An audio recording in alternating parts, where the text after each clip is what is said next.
How are you, Brooke? Did you like that intro music? Yeah, you know what it reminds me of? Well, okay, so this might show how young I am, I think people. But you remember the days where people were like, all the Oh yeah, time? That's what it reminds me of. I Jersey thought for Shore. sure. Yeah. I thought you.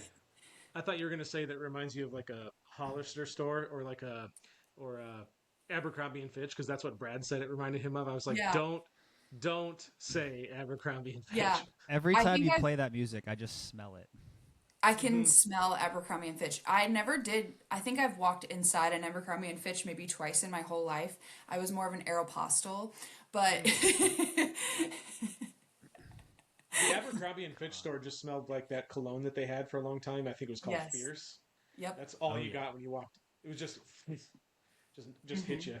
Yeah, Um, you could but taste it. welcome to the show. Are you excited to be here? You seem I'm very ready for this. so pumped. Most people, Yep.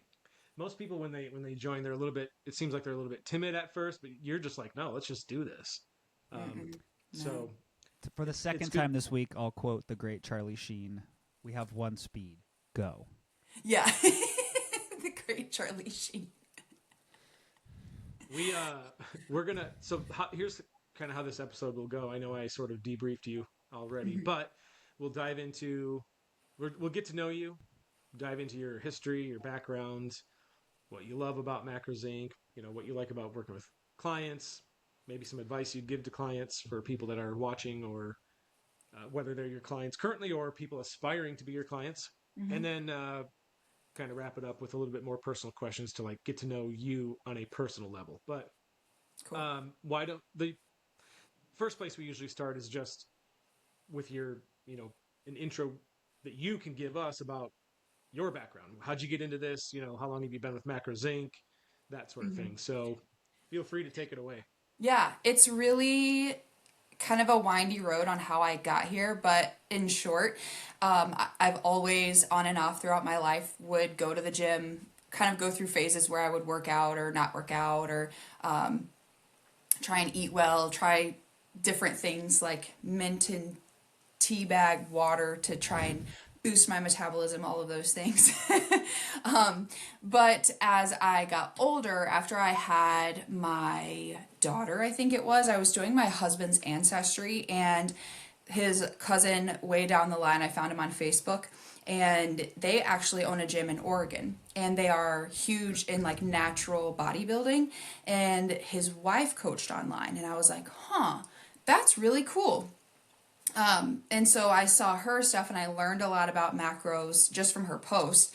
And so I started diving into that. And then I went to my husband because I've always been a stay at home mom. Any job I've had has been my own doing, not out of like necessity financially, I guess, but like necessity for me. So I was like, huh, that sounds pretty cool. Like personal training, I've always kind of been in the gym. And I was kind of on my own journey back to getting back to the gym after having my daughter. So I came to my husband and I was like, what if I did this? And then I could work from home. I could take my personal training cert, my nutrition cert, and then kind of go from there and just have something to do outside of being a mom. And he was like, yeah, I think that's a great idea. It's like a low cost, entry compared to like a whole degree somewhere. So I was like, all right, cool. So I did that and I was like, okay, well, I've never been a client. So I should probably figure out what it's like to be a client to be a better coach and like see what the expectations are, like kind of what you're looking for. And so I actually had found the Macros Inc. group and had been in there for a while, and then signed up during Black Friday one year. And then it was the Black Friday before I got hired on. So I got hired in, I want to say August of 22. So when you guys were hiring, I talked to Britt Mullen Morgan was my coach at the time, and she's like, yeah, she emailed Corey and was like, she's a great personality fit. I was like, wow, that's really cool. Um, and so, yeah, I got hired on, and I think if it hadn't have been for macros and being able to be here, I probably would not still be in the industry because it's such a hard industry. But I actually really love, I've always loved helping people. So this is right up my alley without having to leave home too. That's super cool. What when you were in the group, because you said how long were you in the group before you became a client? Um, Probably less than a year, not a whole So you long had, time. but you had enough context to really understand like what Macros Inc. was about. So what were your first impressions of, after being in the group for a bit? What was your overall impression? It was a relief, honestly, to see that it was so laid back in the way of when you find fitness influencers online, they're like, don't eat this, don't eat Yeah, that, have this, have that. And you guys were just like, yeah, just if it fits, make sure you get your protein and your veggies. Like, don't forget the important stuff. And I was like, oh my God, it's not that serious. Whew, it was like a relief. I was like, whew, okay, cool.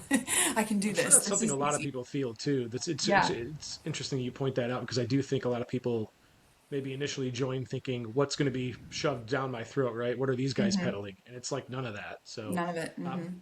by the way, a comment from looks like one of your clients, Lindsay, says hi, coach. Hey, tell her it's I captain to her, actually. And Um, Lindsay, if you're still watching, fire any questions you have. Go ahead, Brett.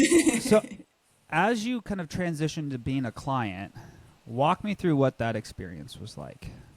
From like initially meeting your coach, how you what you thought, what you were feeling, and kind of as you Mhm. got your feet under you as a client, like what did that Yeah. experience look like, feel like, etc. Um, Thankfully, I already had a pretty good idea of how to track my food.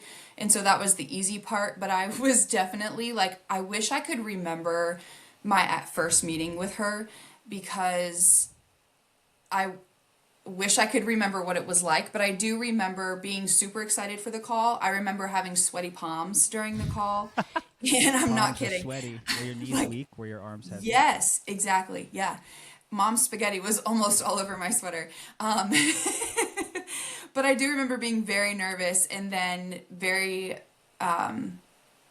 I remember having a conversation with her after being in for a few months of like something was going on and I was like, I wasn't able to, like, I was struggling with tracking for whatever, there was something going on at home and she was like, this isn't about like making me happy. This is about navigating real life. And I think that was a pivotal moment for me where I was like, okay, I'm allowed to be human and still lose weight. But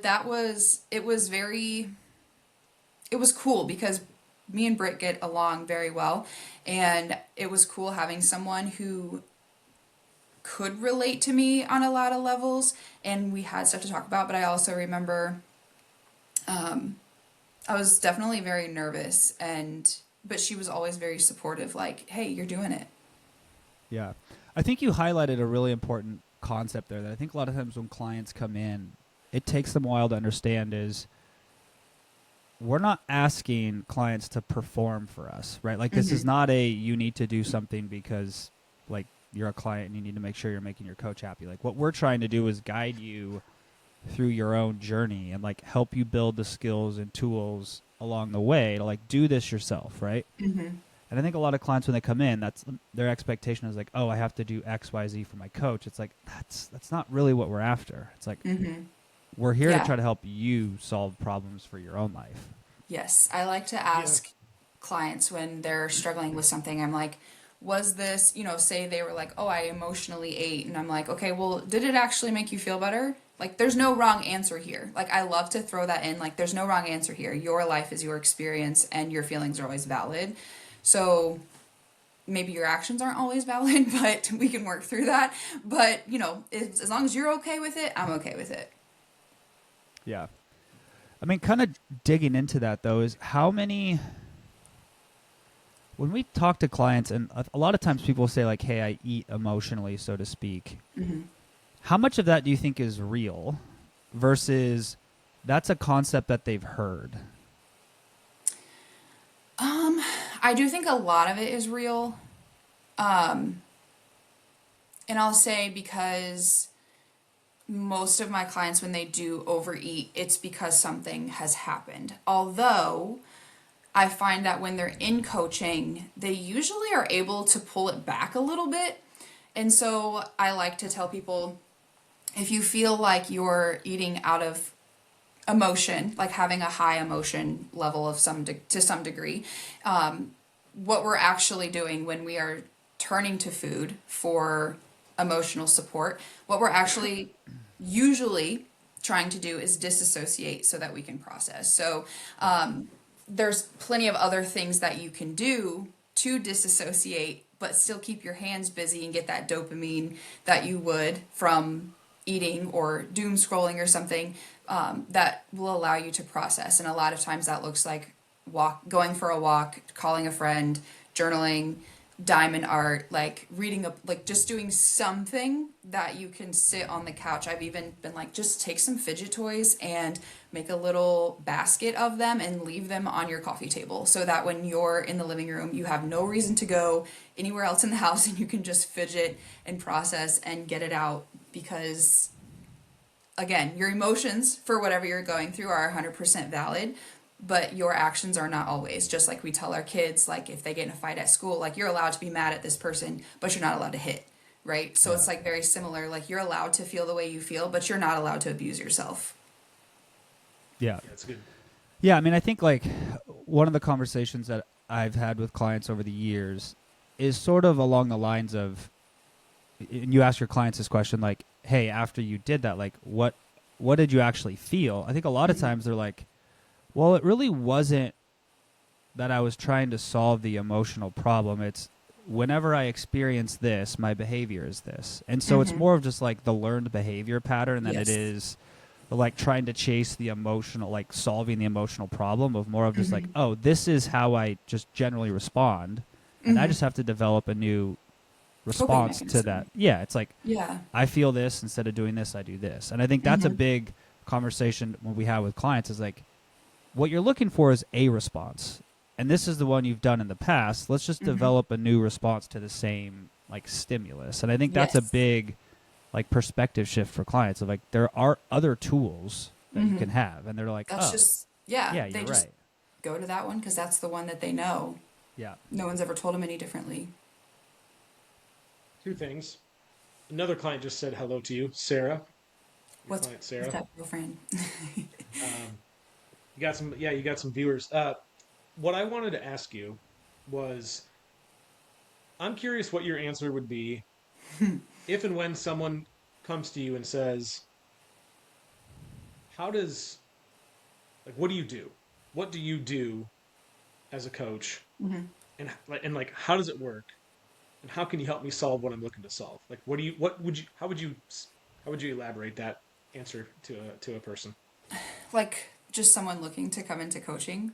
Yeah, let's say it's, hey, I'm struggling, like I don't really know what to do. I can kind of see, looks like you guys do coaching. I don't really know what that is. Like, what do you do? How do you help?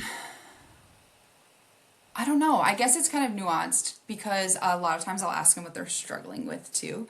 Right, for sure. So if they're looking, if they're saying like, oh, I've been trying to diet and I've been doing these like extreme methods, then I'll say, oh, well, if of course, built on trust, because I have a client actually who came to me and was doing these extreme methods and she's like, it's not working. And I was like, okay, can we try reasonable methods first? So I would say it's more so about like seeing where you are, seeing where you want to be, and finding that compromise with yourself of what you're willing to do to get there, and then working within that. So I'm not going to have someone come on and say, like, and I tell everyone in consults, tracking is not the end all be all. We don't have to track. I've had plenty of clients who have lost weight without tracking their food.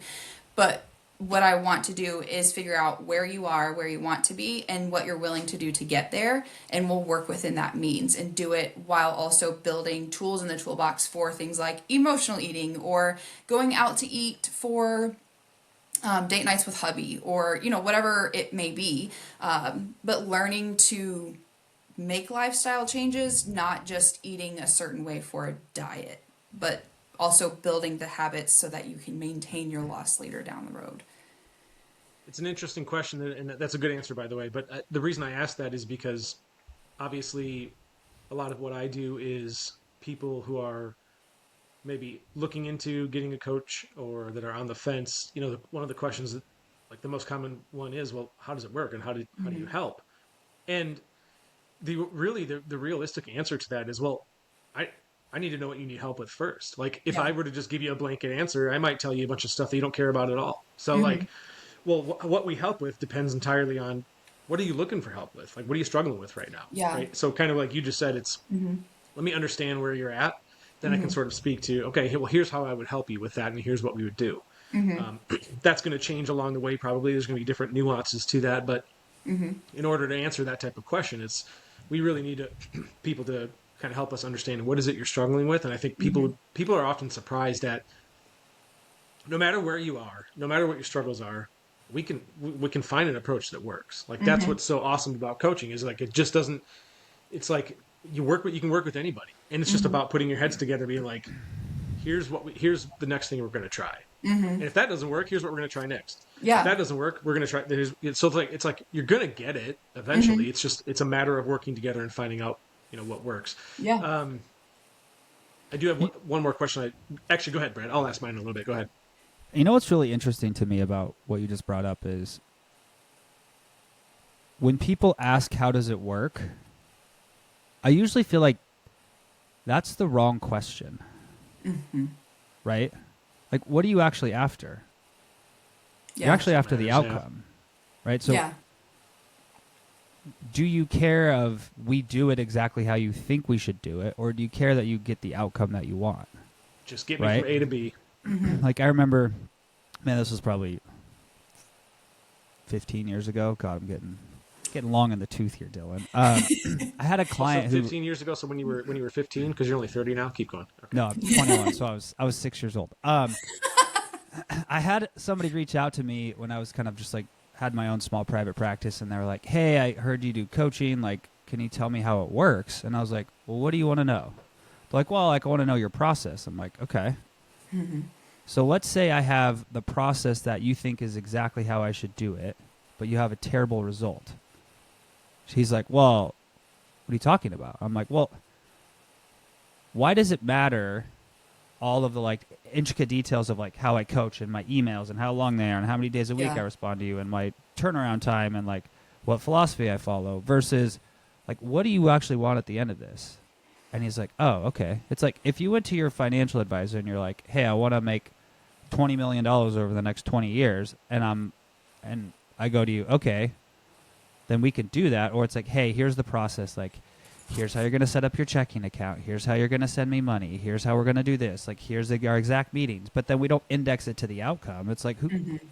right? And so I think a lot of times when clients come in, one of the like reframes we have to have is, yes, the process definitely matters, right? Like how we do this definitely matters. But Right. my goal is to get you the outcome you want, right? Hmm. And that means everybody's process is going to be a little bit different, right? Hmm. Some people are going to track their food, some people aren't, right? Some people, the conversations are going to be much more direct, and some are going to be a little bit more like, okay, let's try to talk through this and solve the problem and see where you're at.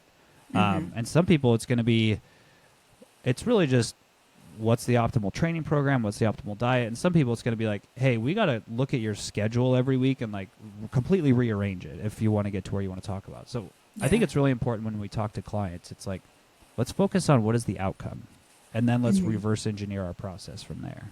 Right. It's such a broad question. I feel like maybe they Yeah. probably don't even know what they should be asking because it's like the check-in process doesn't matter. No. You know,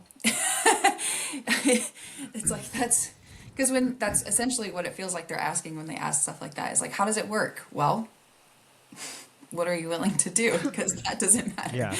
I mean, I think like the great example of that is before all of the like coaching apps that have been built, right? Like ours, Trainerize, Train Heroic, I don't know, whatever all these ones are out there. I don't know if those have really made the coaching experience substantially better. I mean, they've been Right. more organized for like have. us as coaches on the back end, But for the client, like that's really not what the coaching experience is. That's just like the means. It's like, are you getting an it's the email, tool. a text, a Yeah. chat Yeah. on your phone, a Yep. call? It's like, it's the relationship, the conversations, the information transfer, the like changing the client's self-talk. Like those are the things that matter. And I think a lot of times people get lost in the tools and don't focus on the actual coaching. Yeah. I'm gonna They put you on want the shiny stuff. Yeah. I'm gonna put you on the spot with this question. You ready? Yeah. How would you describe your coaching style in 3 words? Ooh, only in 3. That's the challenge. Insatiable alpha male jackhammer. Those are odd. That's Okay. that, Now I that's know the how you Dwight think Schrute about me. quote. You know in The Office when Dwight's interviewing at Staples and they're like, explain yourself in 3 words. He's like, insatiable, alpha male, jackhammer. I don't think I didn't get the reference, but now it makes sense. Yep. Oh my god, it's so good. I would say compassionate but direct and fun. That's solid answer. Here is another question for you that I don't know that there necessarily is a right or wrong answer, but I'm curious to hear your perspective. Why do you think we have more female clients than male? Like, why do you think females come to us more often? Like, there's that dynamic, right? Why do you think that is? I think a couple of reasons actually.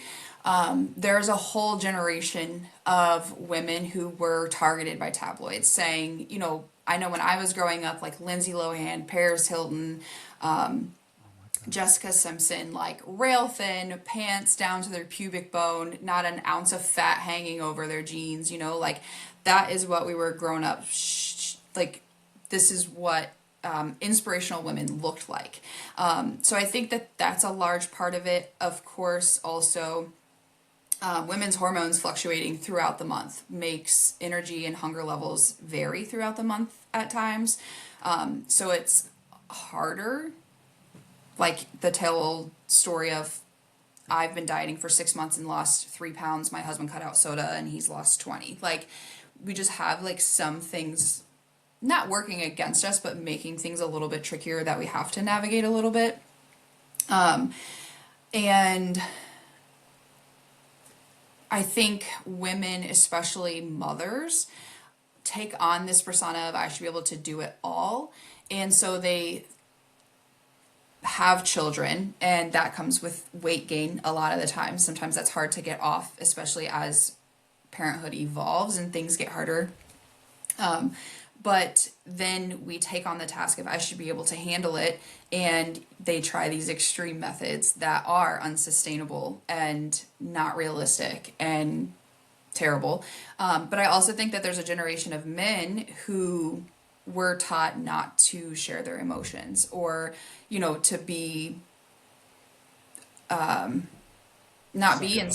yeah, like just suck it up like it is what it is. And so they don't talk about their insecurities or something that might be bothering them about their body.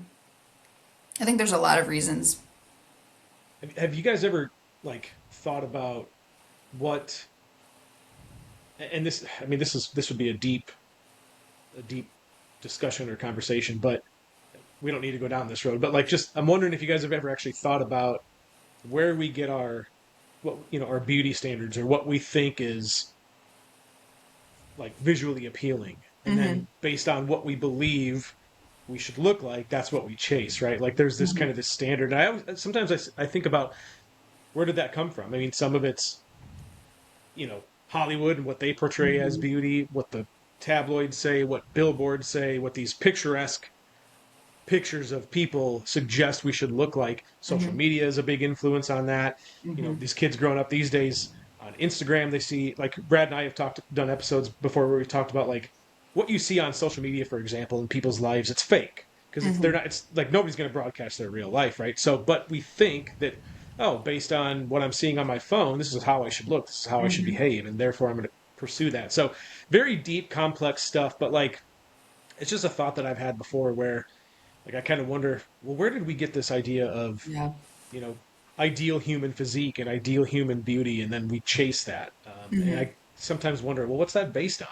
Yeah, That's a multifaceted thing, I think. But for sure. yeah, just an interesting thought.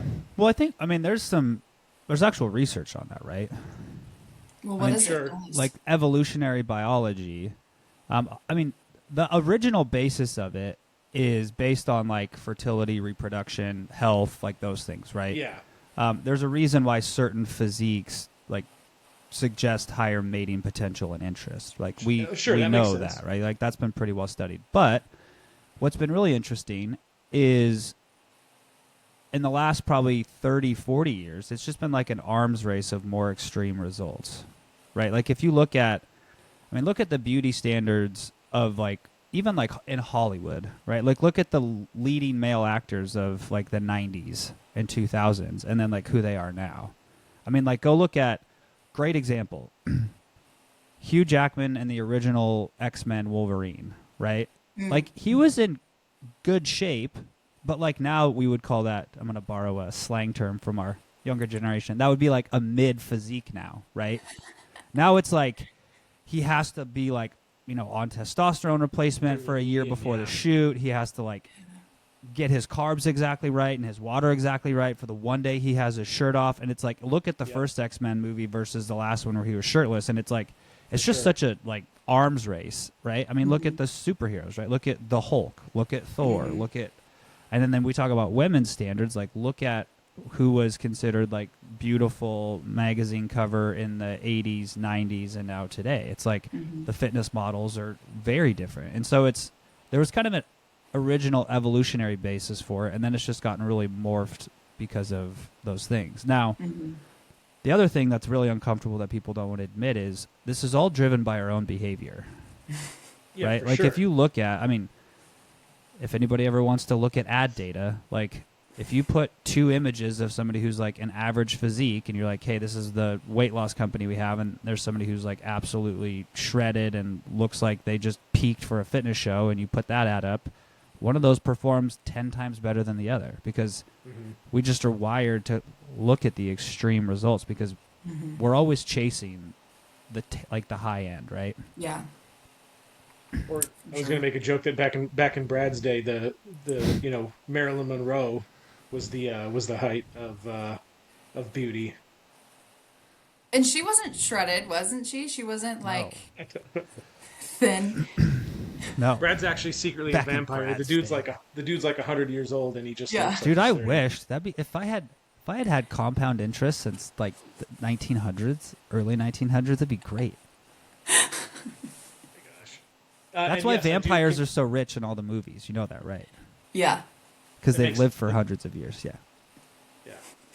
Yeah. So, Brooke, one of the questions I did want to make sure I asked was, I think you probably get a lot of clients that come into coaching with the all or nothing mindset, right? Which is I've either got to do this perfectly, or it's not worth doing at all. And I say that because when I used to coach, that was one of the things that I noticed, but it's still one of the most prevalent things today when people are on the fence about should I sign up or should I? It's like they're asking themselves, am I ready to commit to this? And it's like, well, when you say, am I ready to commit to this? What do you mean? Well, can I really stick to it? It's like, well, and you dive further into that, and what you end up seeing is that they think they're going to have to be perfect. And sometimes that scares people into not enrolling because they think, well, I'm just not ready to be perfect yet. And of course, our challenge is I need you to understand that you don't, number one, you don't have to be perfect. Number two, we don't expect you to be perfect. And like, really, part of improving and getting better and losing weight and hitting your goals is you're going to fail along the way. You're supposed to. And then when you do, we can come in and say, here's what happened. Here's what you should do next time. We just chip away at these things so that over time, you just, without ever having been perfect, you've just improved. And so when you get someone that comes in and is like, they have this impression that they got to be perfect, or they've had a history of all or nothing dieting, how do you approach that? I like to compare it to like when people are deciding to have children, you have this idea of what you think it's going to be, and you think you're going to be this perfect parent.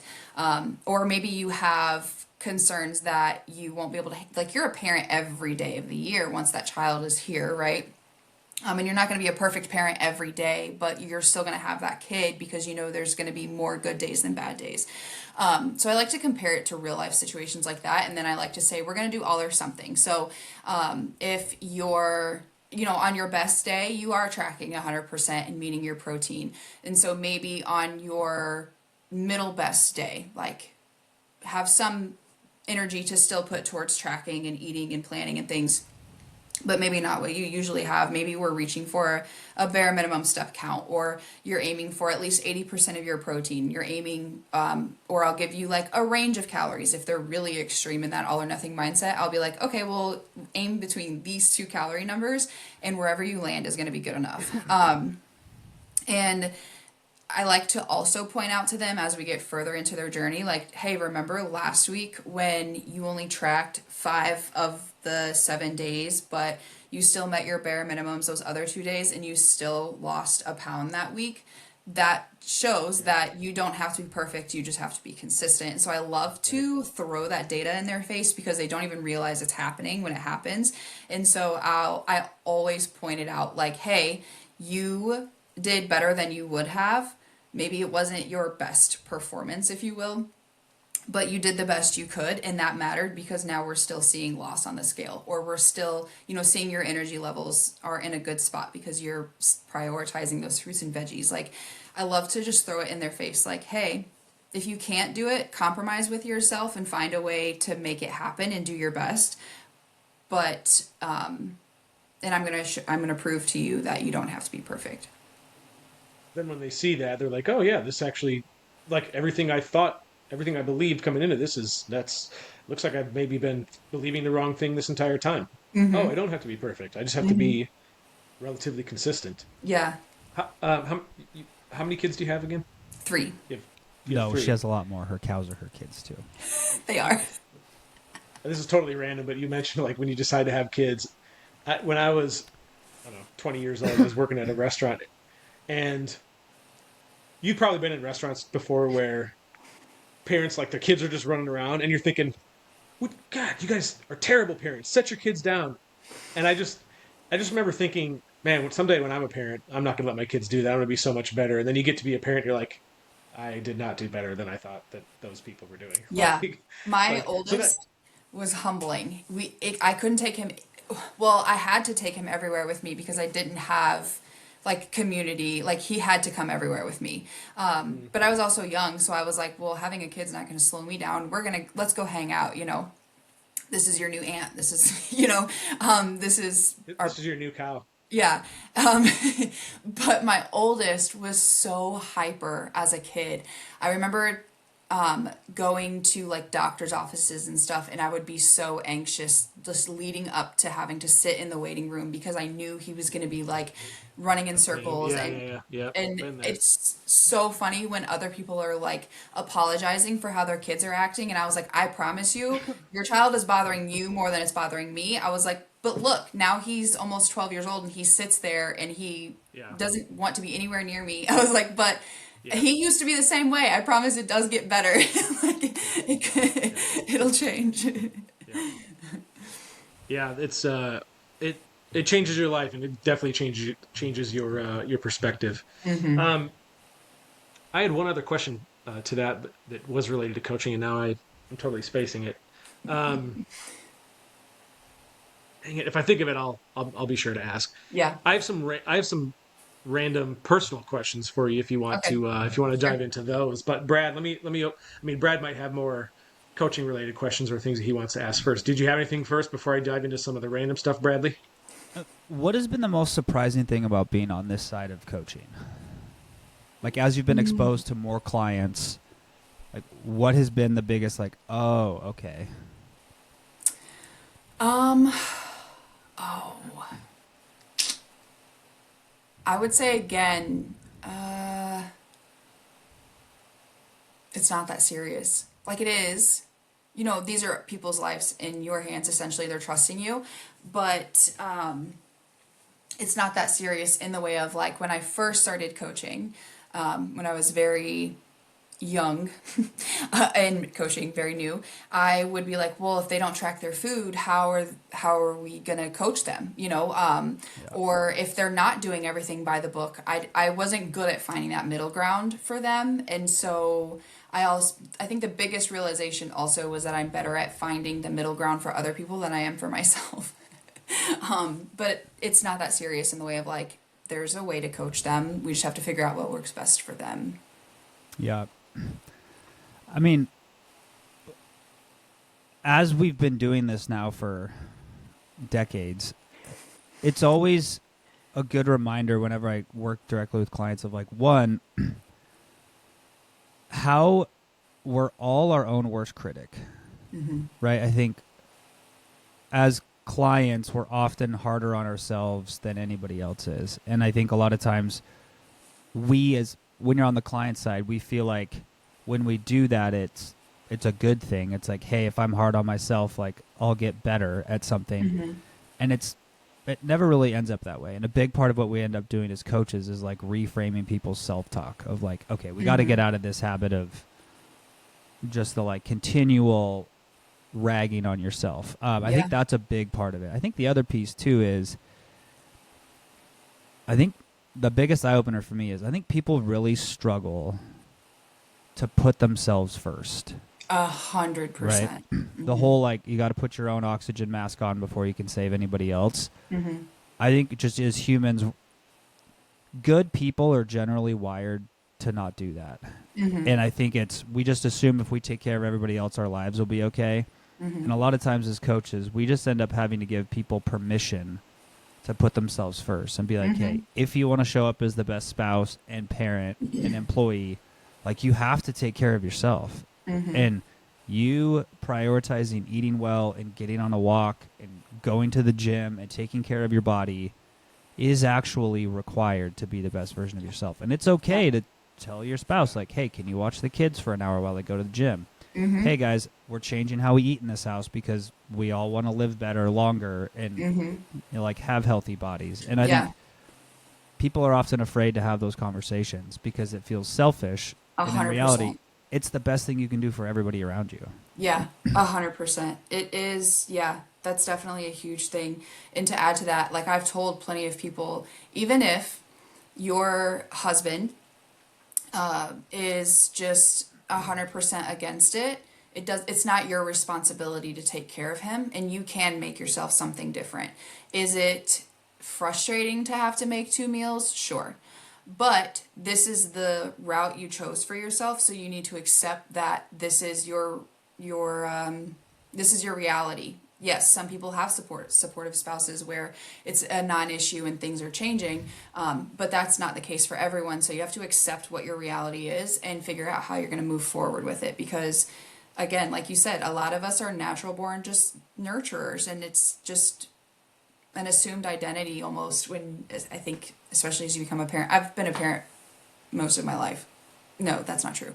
A lot of my life, because I started so young, but it's the when you feel good, you do good, and you have to figure out what makes you feel good so that you can do good. Yep. Everyone has, a struggle or multiple struggles that they recognize in themselves, like, hey, I struggle with this, or one of the things that I'm not good at or need to do better at is this. What would you say are your biggest things that you've identified for you, like that we tell clients, hey, here's something you can work on. I've noticed that you have room for improvement. If you say that about yourself, what would you say are those things you've noticed about yourself? And this kind of ties into the conversation we were just having with being too hard on yourself as a client. Is something I've had to reframe was, and Brittany helped a lot with it.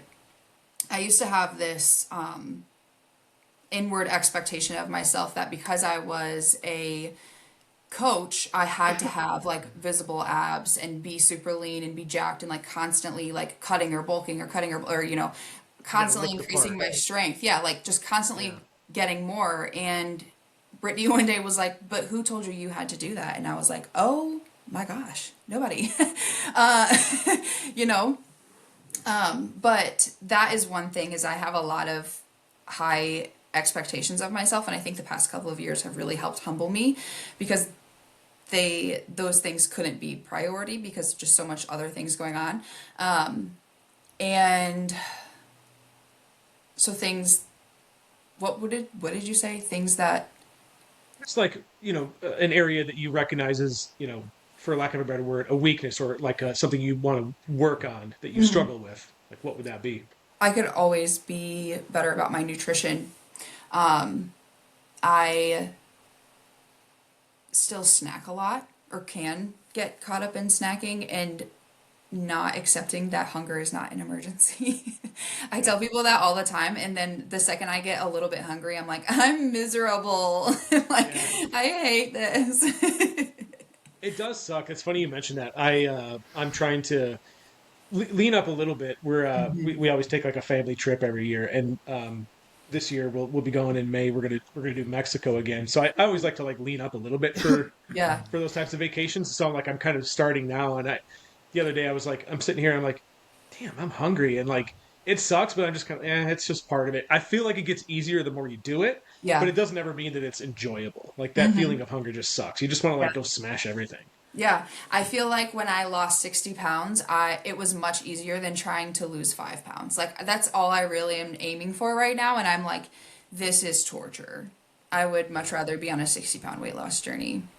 Yeah, yeah. We need to. What we should do. We have a PhD on staff. Here he is. He should know. We need to develop a pill that negates all calories. So basically, you can eat whatever you want and not We gain any do. weight. We've done this. It doesn't end well. Macrozinc. No. There's fat blockers, there's carb, like we have these things. It turns out whatever you eat just ends up as liquid in the toilet, and it's terrible. Like, And then you feel these like things crap. exist. It's not great. Oh my god. Oh my god. Yeah. Well, you know, I don't know what you guys' religious beliefs are, but if there is a heaven, I hope there's no calories in heaven. You can just eat whatever the heck you want. So I'm willing to bet there's maybe not. maybe there's something there to look forward to. I have some random quirky questions for you. You ready? Yeah, yeah. This is where I like to get to know people on a personality level. So, if you could master any skill instantly, what would you pick? Like anything from playing an instrument, learning a language, juggling 10 different whatever, like any skill. Oh, I would love to learn how to play guitar. Okay. I have a guitar, but my husband uses it because he knows how to play the guitar. And I don't. Make him teach you. Yeah. Have to No, teach you. because he learns by sound. He doesn't he just can hear it and play it. And I don't have that talent, unfortunately. So, speaking of music, would you rather live without music forever or live without TV and movies forever? I'd rather live without TV and movies forever. What about you, Brad? If I could remove all screens from my life, oh my god, it'd be so nice. I mean, like, I I really bet. enjoy watching a good movie, but if I could just take all of them out of human history, that would be great. If I could just be Yeah. me in some books in the outside world that would be awesome. I would be pumped. Brooke, if you had a theme song that played every time you walked into a room, what would your theme song be? Ironic by, Ah, yeah, Alanis Morissette. yep. Oh man.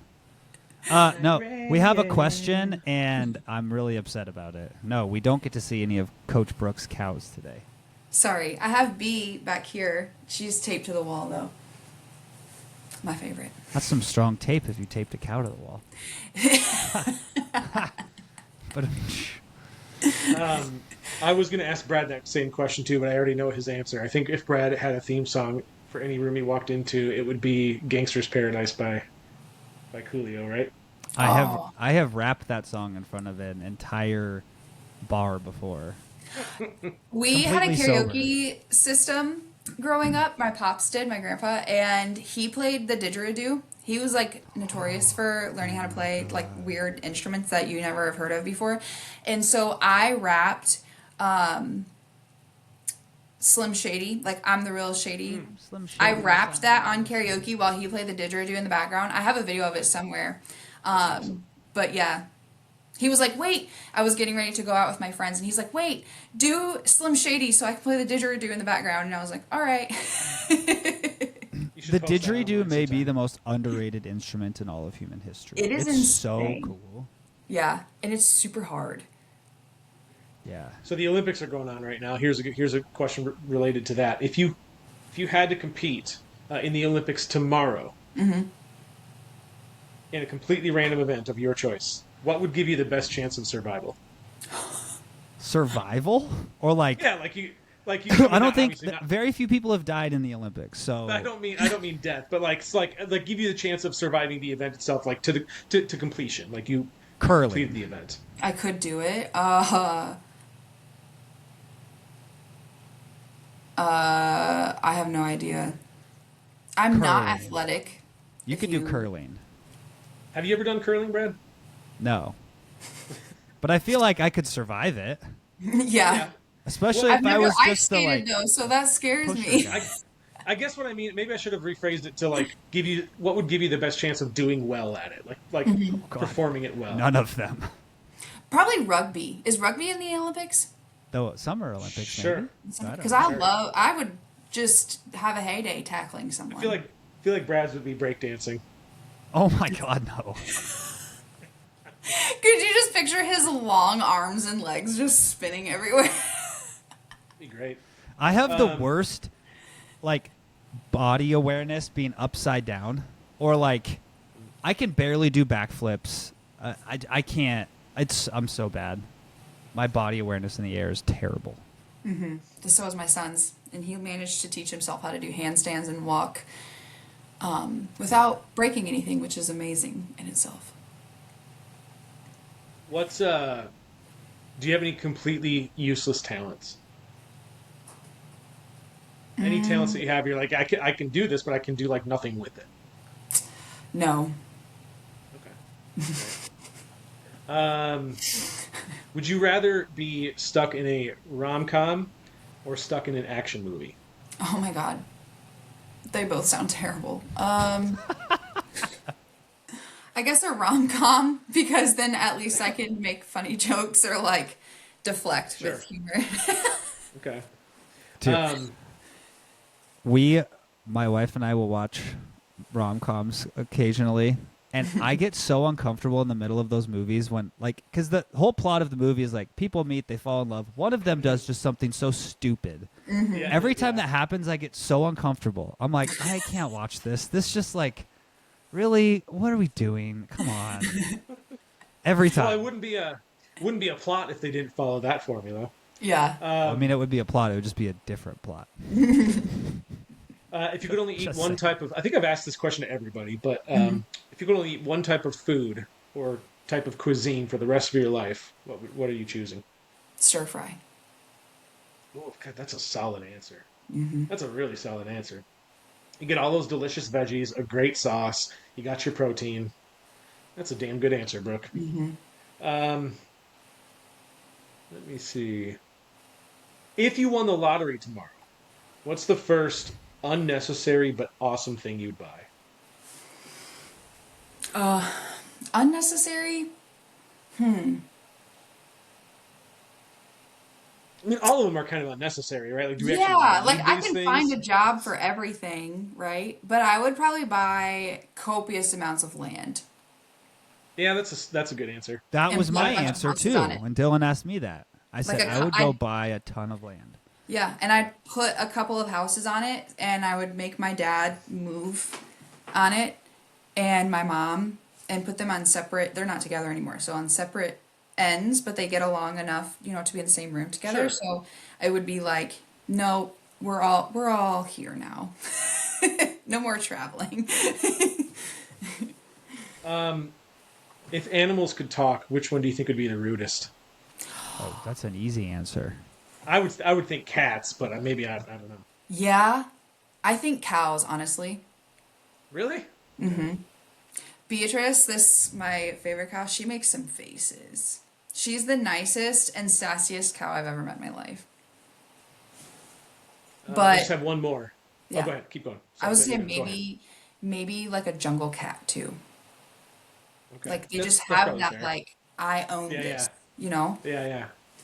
Very Have territorial. you heard the conspiracy that cheetahs are genetic hybrids between dogs and cats that were developed by like an ancient civilization?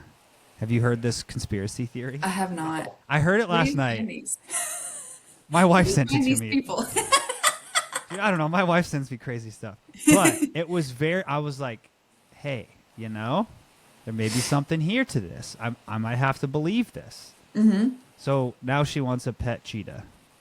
Oh, that's fun. I mean, If we're going not down the opposed. conspiracy theory road, what conspiracy theory would you invent just to mess with people? Ooh, I don't know.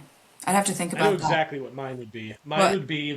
Mine would be that COVID was invented by big toilet paper to get more people to buy toilet paper. If you remember that whole, like, remember when everyone was just buying up toilet paper because they're like, oh, Yes. everyone's gonna like buy it up. It's like, what's wrong with people? It was Like, so weird. It was such a weird time. Like I it remember was a I very couldn't weird find time. milk and I had just weaned my son. So we actually Oh ended yeah. up we actually ended up we bought Bee around that same time and we bought her from a dairy farm. So we actually milked her and pasteurized her Hmm. milk because we couldn't find it just worked out we couldn't find milk. Yeah.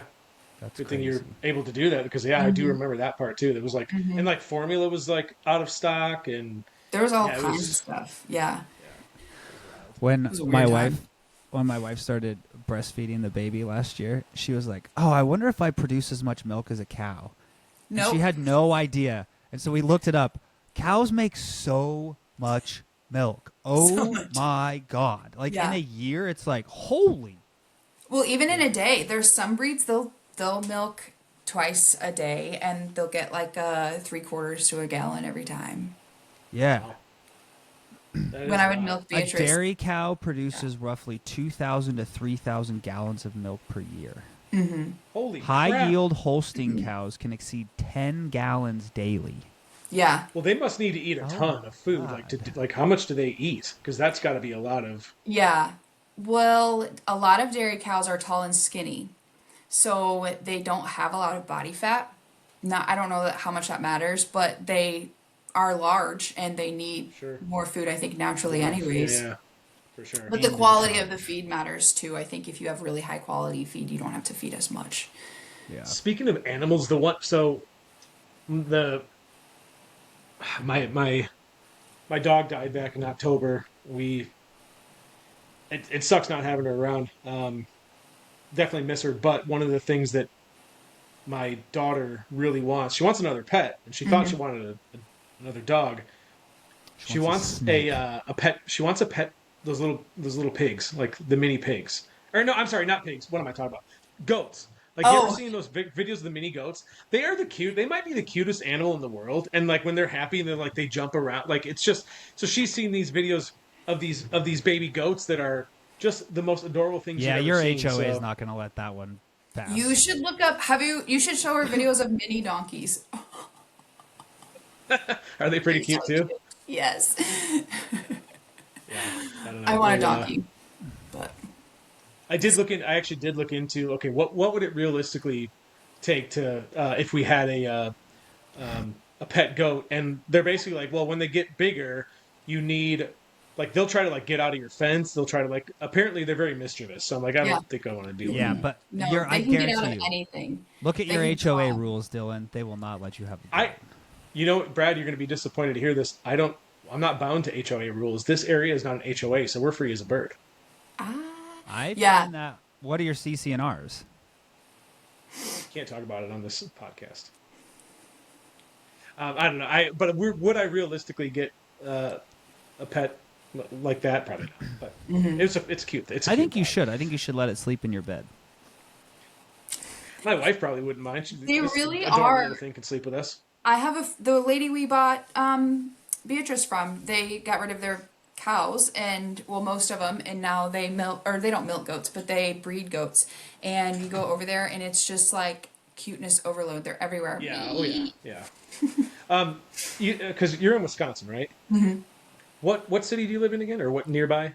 So I'm an hour south of Madison, which is where a lot of people know Okay. where that is. Are you Yeah. near? Are you near Janesville?